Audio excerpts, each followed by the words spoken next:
Chers auditeurs, Dear listeners, bonjour. welcome to Comme d'Archi Podcast Season 6. Saison 6, dans le monde fascinant des architectes. And in the architectural projects. Je suis Anne-Charlotte Deponte, passionnée d'architecture et docteur des universités en histoire de l'archi. I am one of the spokespersons of Anne-Charlotte, who is a PhD in architecture history. Merci Thank you d'être avec moi aujourd'hui. to be with us today. Et And maintenant, now, lundi en français, place au talent. and Wednesday, let's talk projects. In English, of course. Bienvenue dans Comme d'Archi. The Legacy of Fabulous Naves, revitalized by Chatillon architect. Dear listeners, this is Esther on behalf of Anne-Charlotte. It's good to meet you again. Welcome to this new Comme d'Archi sport format dedicated to heritage, the one that our ancestors built and that our contemporaries have taken the greatest care of in the context of the Paris 2024 Olympic Games. In the run-up to the Games, in order to avoid the pitfalls of past games, the authorities in charge of the work, notably Solideo, placed great emphasis on the notion of heritage, in order to spend less indiscriminately and focus on what could serve competitive views while nurturing a more long-term, future-oriented use. The message was perfectly received by the professionals. And what could be more impressive than the two refurbishments carried out by the Chatillon Architect Agency in this context, respectively that of the Grand-Palais in Paris and that of the great nave of the Ile-de-France in Saint-Ouen. The nave of the Grand-Palais was designed collectively following a competition between architects Henri de Glane, Albert Louvet, Albert Félix Théophile Thomas, and Charles Giraud. They were chosen to synthesize their respective proposals and work together. The parabolic roof and translucent side panels, a unique structure on the Ile-de-France, were designed by Anatole Kopp, Lucien Métriche, and Pierre Chazanov in 1971. I'm coming back to these emblematic post-Olympic restorations, even though they've already been widely reported, because the subject seems essential to me. Firstly, to realize, and even if it seems obvious, it's not so obvious after all, that some of today's buildings will be tomorrow's heritage. And secondly, to realize the dimension of what we are collectively inheriting and need to take care of. Everyone's view of contemporary production is often disastrous, and that's nothing new. And it's good that criticism is expressed. But criticism has its own limits, especially when it's uninformed. Take a look at the comments on publications about the brand new Athletes Village, where the post-Olympic rehabilitation work is just beginning. I'm sure that many of the critics have never set foot in it, nor followed the conditions under which it was built, nor listened to all the praise heaped on it by the athletes themselves. No, all they see are low-income housing blocks. Well, very special low-income housing blocks then, because they're absolutely different from HLM if you look closely. But back to the point. In its time, the Grand-Palais, well received by critics during its construction phase, was also fiercely criticized upon its reception. As the Réunion des Musées Nationaux reports, criticism comes after the building work, once the World's Fair for which it was built has been completed. They are severe. I quote, "While the stone facades of the Grand-Palais are appreciated for their classical order, the metal architecture is criticized for being too present, too imposing, too open work. It's an antinomy with a facade. We wanted to give metal a festive air. The effect is unfortunate. The grand staircase looks like hardware. The nave's glass roof may impress and seduce, but the sight of its curves from the quays displeases. This interminable and dull roof may be a scientifically remarkable construction, but it is undeniably ugly. It is compared to an enormous whale lamentably beached on the banks of the Seine." End of quote. As I speak, the Grand-Palais, following its re-inauguration and use as part of the 2024 Olympics, is nearing the full completion of its first phase of major restoration, which began in 2021.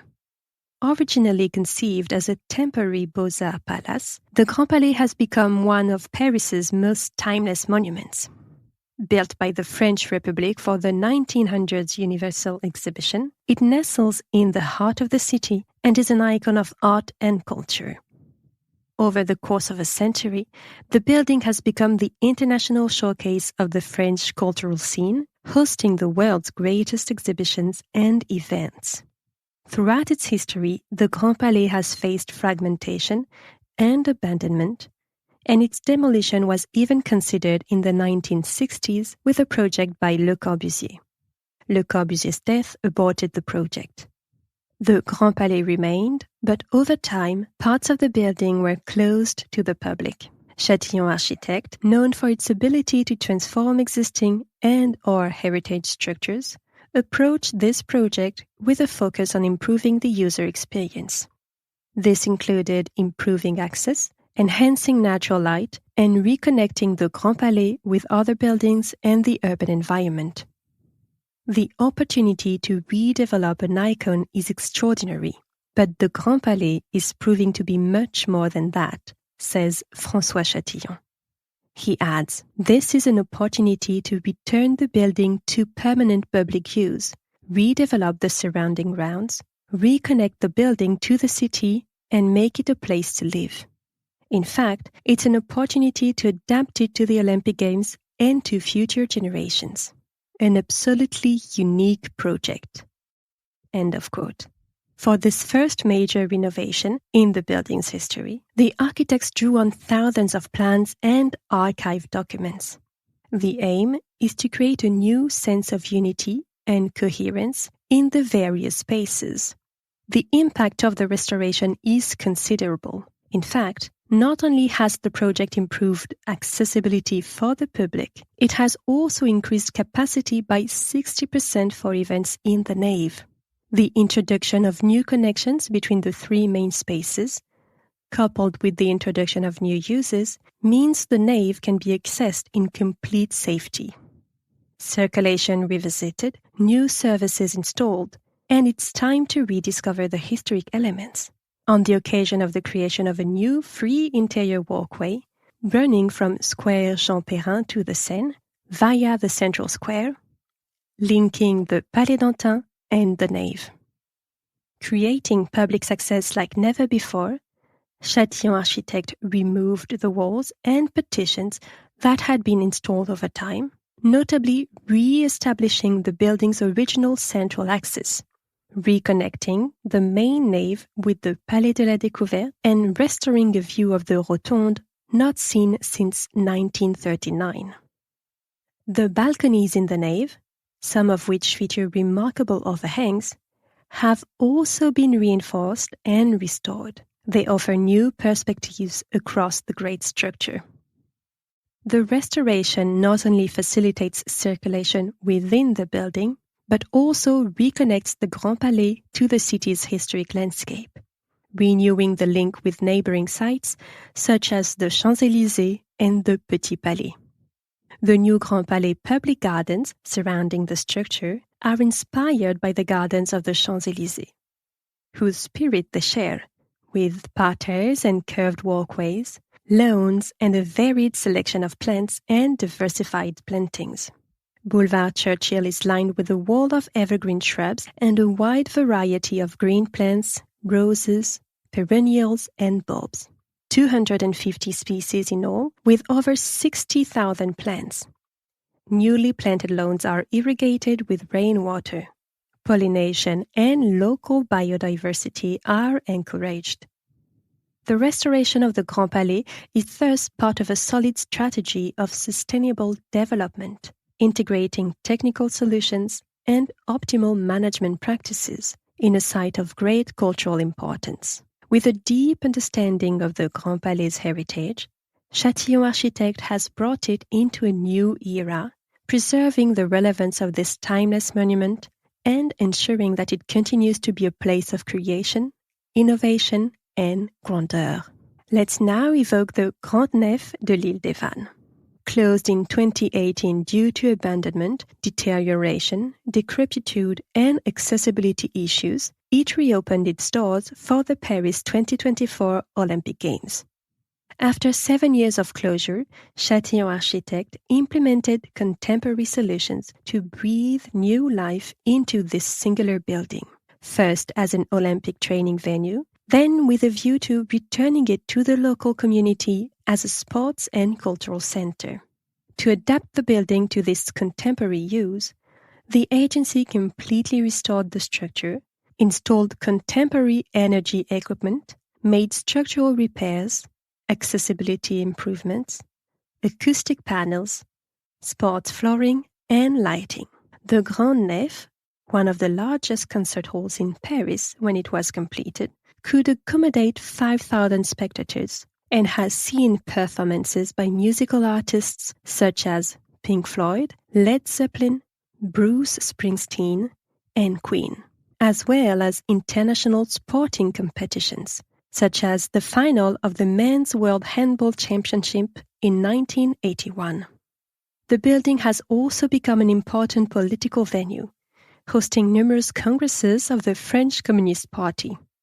Located at the southern end of Ile Saint-Denis, on a sparsely built-up site, the Grand Nef has a distinctive silhouette that contrasts sharply with its surroundings. The centerpiece of the sports center features a curved roof, reminiscent of the underside of a boat, in reference to the site's river landscape, recognized in 2007 as a Patrimoine du XXe siècle and listed as a Monument historique by the French Ministry of Culture.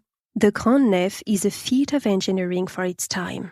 The vast interior hall extends over 3,000 square meters, measuring 98 meters long, 51 meters wide, and 26 meters high. Its superstructure consists of 2 inclined concrete arches spanning 25 meters, linked by a network of tie rods supporting the roof, braced by facade columns. Breaking with the cubic rationalism of vertical walls, this building offers a unique spatial effect. Its renovation was therefore an opportunity for Chatillon Architects to adapt and modernize the building, restoring the technical and aesthetic integrity of the structure while introducing the famous state-of-the-art facilities in line with contemporary energy and accessibility standards. Today, the Grand Nef can accommodate 1,500 people seated and 4,500 standing. Dear listeners, thank you for tuning in. See you next week for a new Comme d'Archi in English. And until then, take care of yourselves. Goodbye.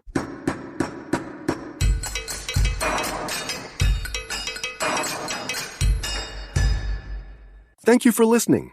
And thanks to the sound engineer who was collaborating with us today. Don't forget to tune in to our previews on Instagram at Comme d'Archi Podcast. If you enjoy this podcast, don't hesitate to promote it by giving it 5 stars and a little comment on Apple Podcast or on your favorite podcast platform. And above all, subscribe to listen to all of our episodes for free. See you soon, and until then, take care of yourself.